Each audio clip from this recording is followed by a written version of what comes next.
लोग जब से पैदा होते हैं बचपन से लेकर अंतिम सांसों तक उन्हें कुछ सवालों का जवाब नहीं मिल पाता है, क्योंकि आज तक उसका सबूत नहीं मिल पाया है। जैसे हम कौन हैं, हम यहाँ क्यों हैं, जिंदगी का मकसद क्या है और ईश्वर क्या है, बल्कि क्या ईश्वर का अस्तित्व है भी या नहीं। जब से मैंने होश संभाला मैं इन्हीं सवालों के पीछे था, और कहें तो बहुत कुछ उनमें से रिजॉल्व हो गए और कुछ नहीं हो पाए।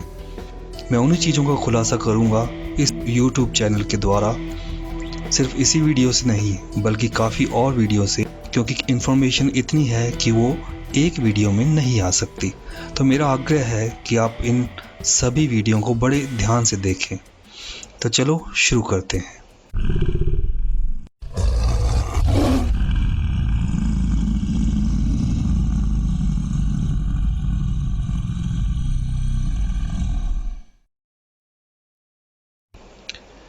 काफ़ी मिसकंसेप्शन लोगों के बीच फैले हुए हैं कि आदमी वैसा नहीं होता जैसा वो पैदा होता है, बल्कि बड़े होने पर वो बिल्कुल अलग हो जाता है।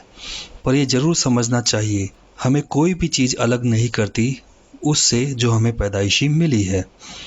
हाँ, हर किसी का उसकी परवरिश में बड़ा रोल रहता है कि कैसे वो बड़ा होकर लोगों से इंटरेक्ट करता है।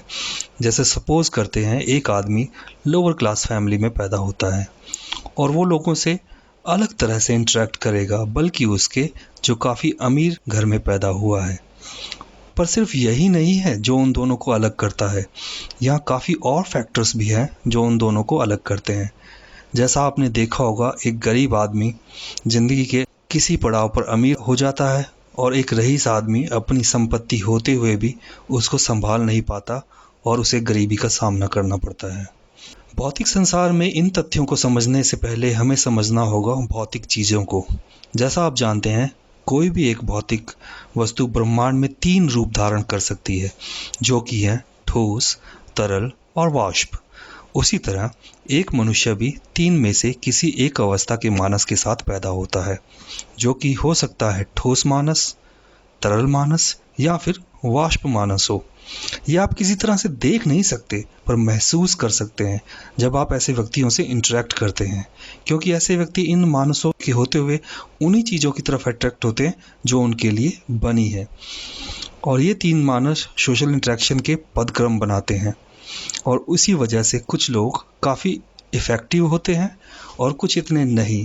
पर जो लोग इफ़ेक्टिव नहीं होते वो इफ़ेक्टिव हो सकते हैं उन चीज़ों को जानकर जो मैं यहाँ बताने वाला हूँ इन वीडियोस के द्वारा। इसे समझने के लिए इस इमेज को देखते हैं, जहाँ लेफ़्ट साइड में जो स्क्वायर है वो अत्यधिक घनत्व वाला है, बजाय उसके जो राइट साइड की तरफ है।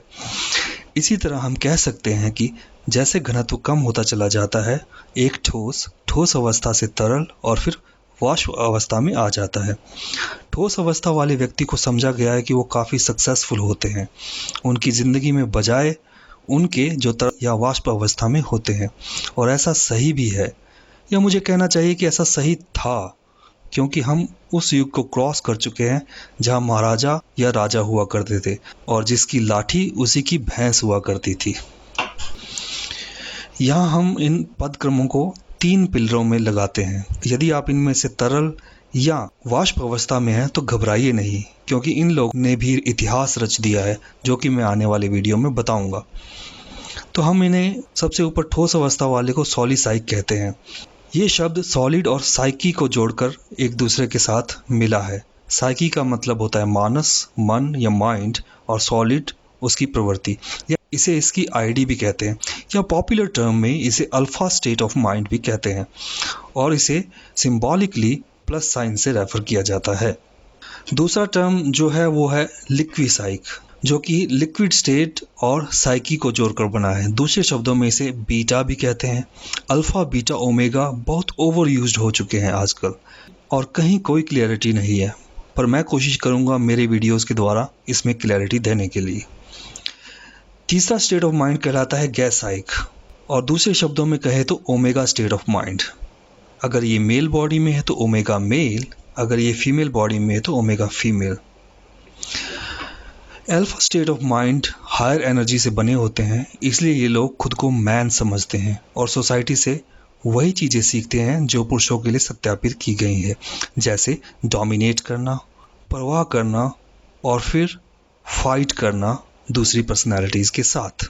बीटा दूसरी तरफ लोअर स्टेट ऑफ एनर्जी के होते हैं, इसलिए उनका मानस एक स्त्री की तरह होता है। हालांकि वो खुद को पुरुष समझते हैं, पर चीज़ें वो सीखते हैं दुनिया से वही जो स्त्रियों के लिए सत्यापित की गई हैं, जैसे अपने भाई बहन की केयर करना, ज़्यादा अटैचमेंट अपने पिता की तरफ रखना, स्त्रियों को अपना दोस्त समझना बजाय उनको डोमिनेट करने के, और घर के कामों में बड़ी रुचि दिखाना। तीसरी स्टेट ऑफ माइंड कहलाती है ओमेगा।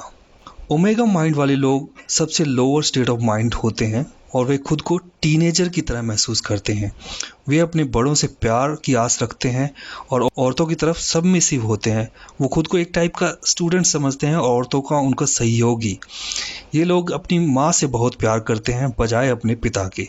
ये लोग क्रिएटिव भी होते हैं, जो कि एक तरह का टीनेजर की रुचि होती है बजाय एक मैच्योर मैन के। अल्फा मेल आगे 3 हिस्सों में क्लासिफाइड होता है, जो सबसे डेंस स्टेट है। ये लोग बहुत डोमिनेटिंग होते हैं। इतना ही नहीं, ये बहुत अग्रेसिव भी होते हैं। ये लोग बिना किसी वजह के डोमिनेट करते हैं, इसलिए यहाँ एक प्रॉब्लम है। ऐसे लोग एंटी सोशल पर्सनैलिटी में चले जाते हैं और ज़्यादातर लोग जेल्स में पाए जाते हैं। मध्यम तरह के अल्फ़ा भी डोमिनेटिंग होते हैं, पर वे चीज़ों को समझते हैं और लोगों की केयर भी करते हैं।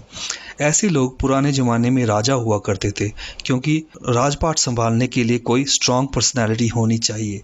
ये लोग सिर्फ साहस से भरे हुए नहीं थे, बल्कि बुद्धिमता से भी। बीटा दूसरी तरफ काफ़ी स्टेटस में होता है, पर प्रिफरेबली 2 तरह से इसे चूज़ किया गया है। पहला उनमें से होता है जो एक मैच्योर वुमन होती है। उनकी आयु 20 से 25 साल होते हुए भी उनका मानस 40 से 45 साल की एक औरत का होता है। ये लोग फैमिली और सोसाइटी पर बड़ा फोकस करते हैं और ये होम सिक भी होते हैं। ये लोग परिवार के पालन पोषण और सोसाइटी में जो ट्रेंड चल रहा है उसको निभाने में विश्वास करते हैं। दूसरी तरह के बीटा, जो कि एक लोअर डेंस स्टेट है, उनका मानस एक जवान औरत की तरह होता है। हालांकि ये भी सोसाइटी और फैमिली में बिलीव रखते हैं, पर ज़्यादातर अपनी खुशी को परस्यू करते हैं। ओमेगा दूसरी तरफ काफ़ी पर्सनैलिटीज़ में देखे गए हैं, पर मुख्य रूप से इन्हें 3 भागों में विभाजित किया गया है। पहला है बर्ड। जैसा कि आप जानते हैं कि एक वास्तविक बर्ड बहुत ही कम वजन का होता है, ताकि वो हवा में उड़ सके, या इसे रिलेट करने के लिए हम कह सकते हैं ताकि वो वाष्प में उड़ सके। उसकी हड्डियां भी होलो टाइप की होती है, जो उसकी कमजोरी दिखाता है। पर कमज़ोर होने के बावजूद भी बर्ड सर्वाइविंग में काफ़ी बड़े पैमाने पर आता है। इसी तरह से बर्ड पर्सनैलिटी वाले व्यक्ति काफ़ी स्मार्ट होते हैं और चीज़ों को बड़ी चतुराई से हैंडल करते हैं। दूसरी तरह के ओमेगा एक नॉर्मल टीनेजर होता है, जो खुद को टीनेजर ही समझता है, पर वो खुद के लिए और दूसरों के लिए परेशानीदायक होता है। तीसरी तरह का ओमेगा इंसेक्ट पर्सनैलिटी होता है, पर इस तरह की पर्सनैलिटी काफ़ी बदनाम टाइप की पर्सनैलिटी होती है, और ये बदनाम क्यों है मैं आने वाले वीडियोस में बताऊंगा। हालांकि ये खुद को टीनेजर समझते हैं, पर सोशल इंटरेक्शन में काफ़ी वीक होते हैं। मैंने जो पिछले सेक्शन में बताया वो मेल बॉडी के बारे में था। अब हम फीमेल बॉडी के बारे में समझेंगे। फीमेल बॉडी में भी सेम प्रिंसिपल अप्लाई होते हैं, और सिर्फ डिफरेंस ये है कि फीमेल बॉडी में ओमेगा में कोई टीनेजर बॉय नहीं, एक टीनेजर गर्ल होती है। चलो अब क्विकली समझते हैं कि अल्फ़ा, बीटा और ओमेगा को पहचानेंगे कैसे। मेल बॉडी में यदि कोई अल्फ़ा है, वो लोग अक्सर एंग्री हुआ करते हैं।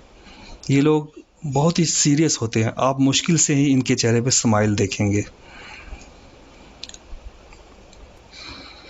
बीटा मेल अपनी ज़िंदगी से सेटिस्फाई रहते हैं। वे अक्सर दूसरों के प्रति दया भावना भी रखते हैं। ओमेगा मेल अलग टाइप के होते हैं। उनके पास एक नर्डी बिहेवियर होता है। वे कभी सीरियस नहीं होते और बहुत ही स्लो होते हैं लर्निंग में। अगर हम फीमेल बॉडी को समझें तो अल्फ़ा वुमेन जो होती हैं वो भी बहुत शॉर्ट टेम्पर होती हैं और हमेशा सीरियस रहती हैं। बीटा वुमेन दूसरी तरफ आपको मिलेंगी दूसरों को एडवाइस देते हुए, भले ही किसी को एडवाइस चाहिए या नहीं, पर ये बहुत ही फन लविंग पर्सन होती हैं और बहुत ही आउटगोइंग पर्सन होती हैं। गैसाइक जो कि ओमेगा फीमेल बॉडी है। ओमेगा फीमेल जो होती है वो अंदर से बहुत ही डर से भरी होती है, वह जल्दी ही डर जाती है, भले ही सिचुएशन इतनी डरावनी हो या नहीं। ये भी बहुत स्लो होती हैं लर्निंग में। तो ये था क्विक ओवरव्यू लोगों को समझने के लिए, पर हम इंसानों को बहुत गहराई से समझेंगे हमारे आने वाले वीडियो में। तब तक के लिए नमस्कार।